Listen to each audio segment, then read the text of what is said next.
So hello investors. आज की जो हमारी वीडियो का मुख्य टॉपिक है वह है SIP करना कहाँ से सही है, अर्थात सिस्टमैटिक इन्वेस्टमेंट प्लान को अप्लाई करने के लिए वर्तमान समय में एक निवेशक के पास कौन कौन से मुख्य साधन हैं। तो दोस्तों, अगर एक निवेशक को वर्तमान समय में सिस्टमैटिक इन्वेस्टमेंट प्लान के जरिए अगर उसे म्यूचुअल फंड्स में निवेश करना है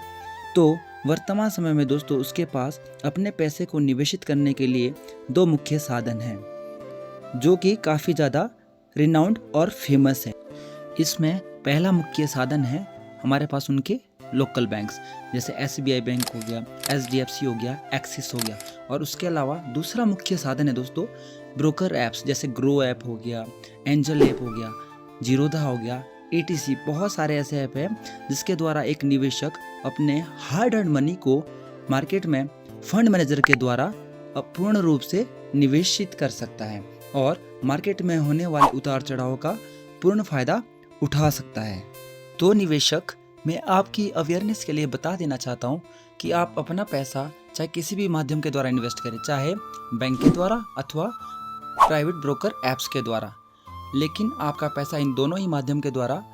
सुरक्षित रहता है, क्योंकि सारा का सारा पैसा जो है एसेट मैनेजमेंट कंपनी को जाता है और ये उनके पास सुरक्षित रूप से मार्केट में निवेशित होता है, जिसका कि एक फंड मैनेजर उस पैसे को अपनी पूर्ण बुद्धिमत्ता और इंटेलिजेंसी के साथ मार्केट में निवेशित करता है और उसके फायदे को निवेशकों तक पहुंचाता है। तो अगर आप सभी निवेशक भी इन ऐप्स के द्वारा मार्केट में निवेशित करना चाहते हैं, अपने पैसे को लगाना चाहते हैं, तो आप angel app, grow app, Upstox app आदि के द्वारा अपने पैसे को मार्केट में निवेश कर सकते हैं। लेकिन इसके लिए आपको इन सभी ऐप पर अपना एक डीमैट अकाउंट ओपन करवाना होगा, जिसके द्वारा कि आपका सारा का सारा पैसा इन ऐप्स के द्वारा मार्केट में निवेशित होता है। तो चाहे आप अपना पैसा बैंक के द्वारा या ब्रोकर ऐप्स के द्वारा मार्केट में निवेश करते हैं, ये सारा का सारा पैसा एसेट मैनेजमेंट कंपनी के पास सुरक्षित रूप से पहुंचता है और उसका मार्केट में सदुपयोग पूर्ण रूप से करवाया जाता है। तो हाँ, अगर आप अपनी SIP की शुरुआत बैंक से करना चाहते हैं तो आप अपना वहाँ पे अकाउंट खुलवा कर अपनी SIP की शुरुआत रेगुलर फंड्स के तौर पर करवा सकते हैं। उसके लिए आपको दोस्तों अपनी वहाँ पे KYC अपडेट करवानी होगी। और उसके विपरीत अगर आपको ब्रोकर ऐप्स के द्वारा भी मार्केट में निवेश करना है तो वहाँ पे भी आपको अपनी KYC अपडेट करके डीमैट अकाउंट को ओपन करना होगा, ताकि आप अधिक से अधिक मुनाफा भविष्य में जल्दी से कमा सकें। तो जब भी आप अपनी SIP बैंक अथवा इन ब्रोकर ऐप्स में ओपन करवाते हैं तो आपको 3 चीज़ों का ध्यान बहुत सावधानी के साथ रखना चाहिए। पहला, स्टार्टिंग डेट, जब भी आपने अपनी SIP शुरू की है, और दूसरा एंडिंग डेट, और तीसरा आपको एक फोलियो नंबर दिया जाता है। तो ये तीनों की तीनों चीज़ें दोस्तों आपको अपनी डायरी में लिख के रखनी है, ताकि भविष्य में अगर भगवान ना करे आपके साथ कुछ मिसहैपनिंग हो जाए तो आप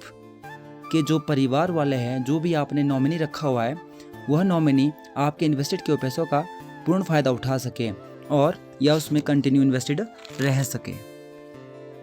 तो जब भी आप अपनी SIP ओपन करवाते हैं तो आपको सावधानीपूर्वक अपने फंड्स में अपना नॉमिनी जरूर ऐड करवाना है, ताकि भविष्य में होने वाले मुनाफे का आपके जो रिडीम होल्डर नाम है वो आपके मुनाफे का भरपूर फ़ायदा उठा सके।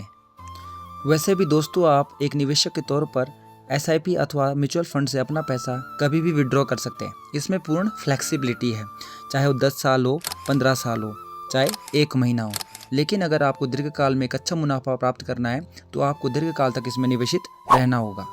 संक्षेप में दोस्तों, बैंक की SIP और ब्रोकर की SIP में मुख्य अंतर यही होता है कि अगर आप बैंक में अपनी SIP शुरू करवाते हैं तो वहाँ पे आपको उसी पर्टिकुलर बैंक की SIP में निवेश करने का केवल मौका मिलेगा। इसके विपरीत अगर आप ब्रोकर ऐप्स की SIP में निवेश करते हो तो वहाँ पे आपको सभी AMC, चाहे हो HDFC हो, ICICI हो, मोतीलाल ओसवाल हो, सभी में आपको निवेश करने का मौका मिलता है। और अगर आपको स्टॉक मार्केट का दोस्तों ज़्यादा ज्ञान नहीं है तो आप बैंक के द्वारा अपना निवेश SIP के तौर पर शुरू करवा सकते हैं। लेकिन वहीं पर अगर आपको शोध करने का बहुत शौक़ है, रिसर्च करने का अच्छा खासा शौक़ है, तो आप अपनी नॉलेज के गेन के लिए भी इन ब्रोकर ऐप के द्वारा अपना निवेश शुरू कर सकते हैं, अपनी SIP शुरू कर सकते हैं, जहां पर कि आप अपने सभी फंड्स की अच्छे से ट्रैकिंग भी कर सकते हैं कि आपका फंड कितने प्रॉफिट और लॉस में है। तो यही गवर्नमेंट एसआईपी अर्थात बैंक्स एसआईपी और ब्रोकर एसआईपी का मुख्य अंतर होता है। तो इस प्रकार से आप इन दोनों में डिफरेंस अगर आपको पता लग गया होगा तो आप अपने एसआईपी को जल्दी से जल्दी शुरू करके आप अच्छा खासा मुनाफा शीघ्र अतिशीघ्र कमाएं। Thank you for watching.